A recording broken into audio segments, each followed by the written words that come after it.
Welcome to the Men's Line Podcast, a community of strong men through knowledge, growth, and leadership.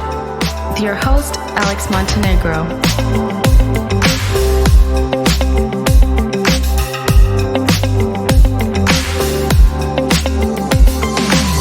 Thank you all for tuning in.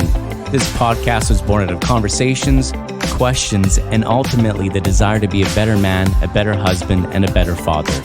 We're going to cover a wide range of topics from dating, marriage, politics, health, and pop culture.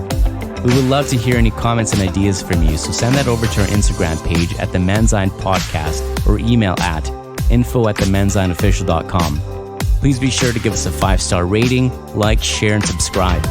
Help keep independent media and broadcasting alive by donating to our Patreon page at the Men's Line Podcast. So let's dive right in.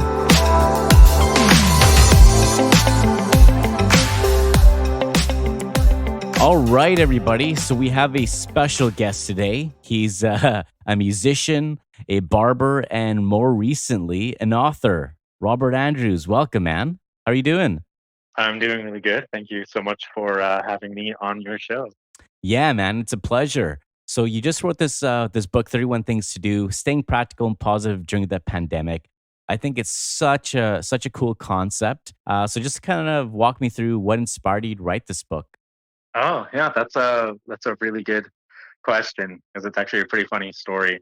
I was actually it was right when it's pretty much right when COVID started happening, and I wasn't feeling too well, obviously, because there was a lot of uncertainty, in my own personal life, and the biggest one would be like career wise. I wasn't able to cut hair, and everything is up in the air. Nobody knows what's happening. How am I going to make money? How am I going to survive? So I Right. was feeling a bit lonely, and my best friend ended up calling me, and we were just having this conversation, and we were just him going through the same thing. Um, I just like briefly mentioned to him. I said, you know what? Maybe I'm just going to make a list of things that I can do for the next 31 days, so that I can feel at least better every day because I'm doing something new, right? I'm keeping myself proactive in a sense, right? Totally. And he just mentions to me like, well, hey, like, do you mind sharing that list with me? And I'm like, yeah, sure. And he's like, you know what? I might turn this into a book because he just recently started publishing. And I was like, oh yeah, I mean, go for it if you really want to. It doesn't bug me. And I sent him the list. And then his next question was, well, can you elaborate more on these ideas? Like, can you write a book? And he was so excited. And I was like, yeah, sure. I'll get right to it. And it was within like 3 days that I finished writing all the ideas, and we got it edited and then published. And there it is on Amazon now. Oh man, that is awesome. So that was a pretty quick transition, eh? You just had the concept, wrote it down, sent it over to your friend. He wants to turn it into a book, and then boom, you guys have it up there on Amazon. That's right. Yeah. That's pretty And we badass, always, man. yeah, that's right. We always had the idea of doing something together, whether musically or, we both write, he's a producer himself. So, but we never thought that it would happen that quick or during that time, or that I was even in the middle of doing it, because it was just kind of, piece by piece. And then suddenly it was like, yeah, I'm turning this into a book. Sure, that's what it is. Man, that is so awesome. I think this book came at a perfect time because I'm thinking about the current state of things, the lockdown, being away from family. It takes a toll on your mind, and I'm thinking about a lot of people struggling with mental health, anxiety and whatever. Um, this book can really benefit them because it keeps their mind busy and stimulates it. That's right. I was looking at stats the other day, and about 75% of suicides in Canada, sorry, are male, and it's pretty similar up in the States, 79%. UK, I think, is about 79% as well. And I think it's so sad that we have a pandemic within a pandemic. Yeah. And what are your thoughts on that? Why are men suffering? Yeah. I think, yeah, I mean, those are like, um, yeah, I haven't delved into the specifics about it. I had no idea that the number was so high. and that's really heartbreaking. Especially because I consider myself to be you know in that category of men who are struggling with mental health. I mean, that's where the book came out of, anyways. It was inspired because of the these kinds of issues. Yeah. I think. Go ahead. You had a question? Yeah, I was just gonna say that a large part of it is because men are having a tough time opening up. Yeah, yeah, that's right. Yeah, they do have a hard time. And I think because a lot of us have been, I mean, we're socialized in many different ways, but I think men often are like very goal oriented. Yeah. And so it feels nice to like have something to accomplish, to go to work, in whatever line of work that you do and accomplish something, day to day. It gives us a sense of meaning. And then to have that kind of ripped away from you and that's going to be really hard. And it's really interesting because I find, and I think you'll agree too, that when we come by calamities in our lives, usually we can make a decision about it. We can, like, we're in a messed up situation, we can say, hey, you know what, I'm going to take this step and make this decision.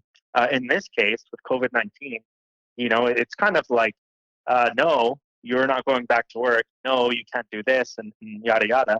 And we can't really do anything about it other than try to get creative. And I think that's really hard on men because they're thinking, well, how am I going to take care of myself? Mm. Most people don't like to be in ambiguity. Actually, um, the book by Robert Sapolsky, it's called Behave. It talks about how people become anxious, and it has to do with the amygdala. So the amygdala is the thing the that's triggered when it's facing fear. So it creates anxiety essentially. So Yeah. fight, flight, or freeze, right? And so they did like, and this is I'm going to do like a shoddy job of explaining what the uh, what the test was, but essentially they got people to do two separate tests. One test, it was something like, okay, here's a deck of cards. Half of them are red, half of them are blue. Take a guess, of the take the top card and guess if it's red or blue. And then, naturally, because there was a little bit fear involved, the people's amygdalas naturally did react. Mm. But it reacted even more so when they gave them another set of cards and said, okay, we're going to, or only one card in here is blue and only one card is red. You know, pick up the first card and guess, is it going to be red or blue? And because the chances were even higher and there was so much more uncertainty other than 50-50, the amygdala reacted even more. So it makes sense that under these kinds of situations that and especially with men, uncertainty, oh man, that's like you know put us to some depression, or at least into bed for however long it takes to sort it out anyways. Yeah, totally. So I've had this question in my mind. Is it less socially acceptable for men to open up? And I guess what I mean is that there's like a ton of like, commercials, advertisements kind of depicting men as uh, you know, angry beings, uh, you know, sexist beings. And I think it's doing more harm than good because it makes us all look bad. But at the same time, if we go the other way and start opening up to people and being more vulnerable, then we're seen as weak. So either way, we can't win because being too masculine is bad, but then being vulnerable is unmasculine. Yeah, that's yeah, that's a really big problem. I think, and I do agree with you. And I think, well, I think there's like two ways to really go about it. So let me start this way.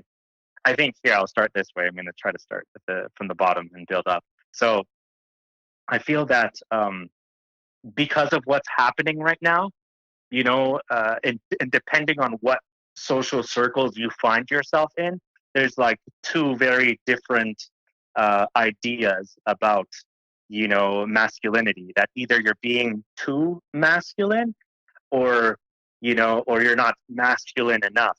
But I think the underlying message behind masculinity from most of society is that, like, fundamentally you are man and you are wrong.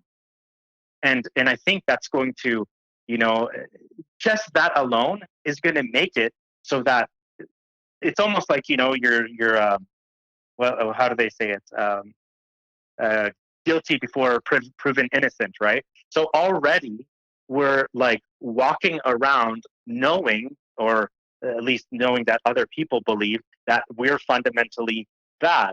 So that already makes it difficult already to talk about anything, because you're, in some senses, or you can be, maybe confused or conflicted, because you're not sure how people are going to react to it. And then now when it comes to like the social circles, like I said, some people feel that too much masculinity, whatever that means, is bad, and not enough is also bad, depending on where you are.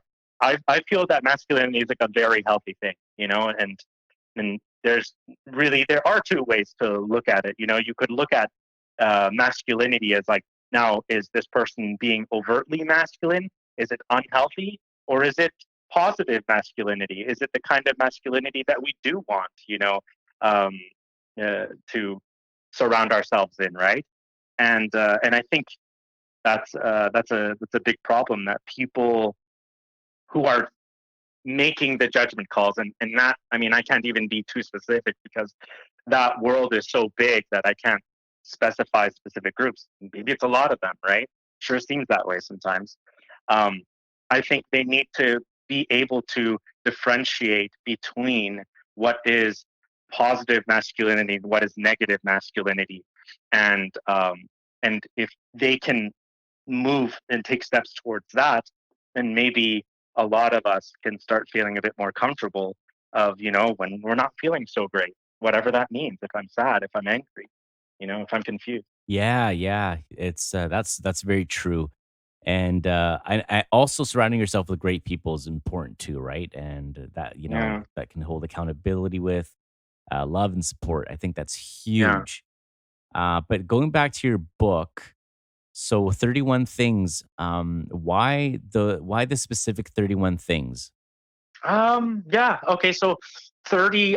We were gonna go for 30 at first, but then we decided the 31, and really it was just for just to have that 31. It's uneven, but also at the same time, it's like a month, right? 31 days, and so And you know, visually looks good too.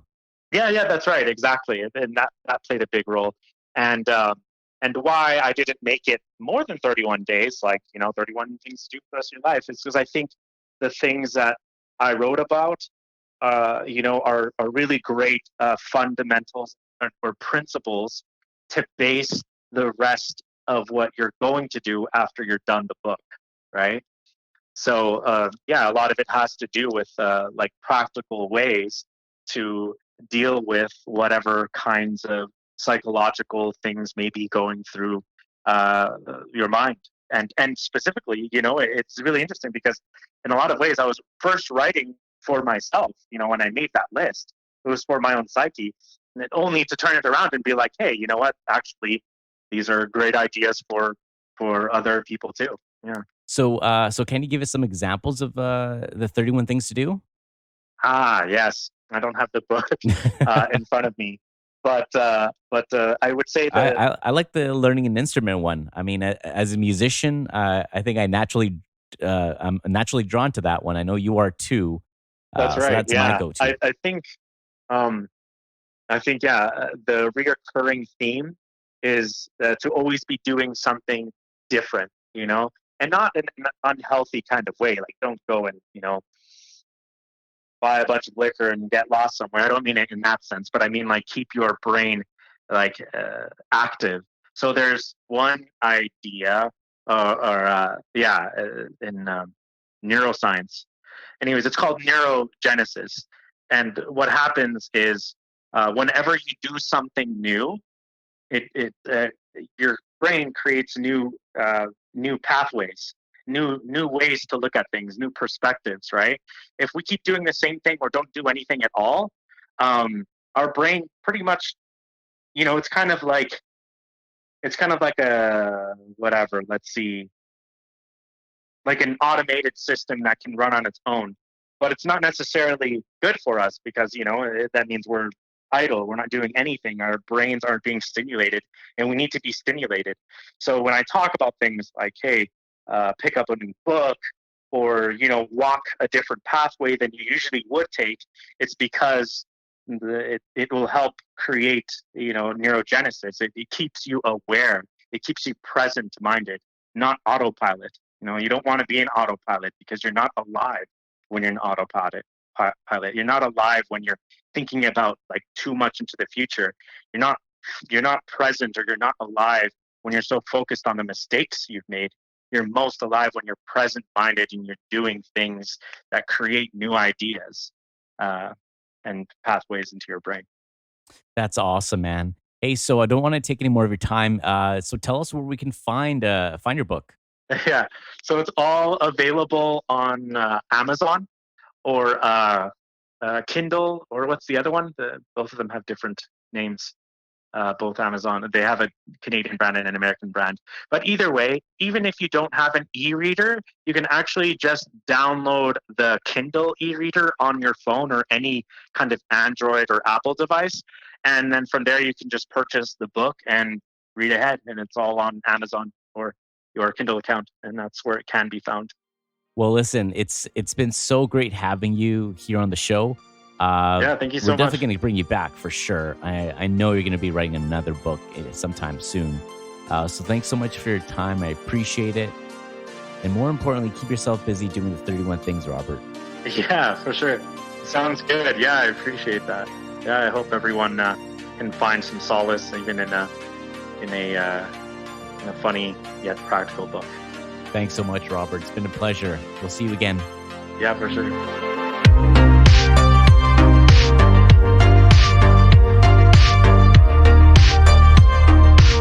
Thank you so much for listening today. Please make sure to like, share, and subscribe. Today's episode of the Men's Line podcast is proudly sponsored by Crystal Grave Design Studio. Has your significant other decided to start their side hustle and are now stuck trying to figure out how to brand it, especially during this time of isolation? Or maybe you know someone who needs their website updated for 2020. If this sounds like you, surf over to crystalgrave.ca. Fill out the quick questionnaire with your exact needs and she'll get back to you in 24 hours or less. Crystal Grave Design Studio, crafting beautifully designed websites for small businesses and creatives in the Vancouver area.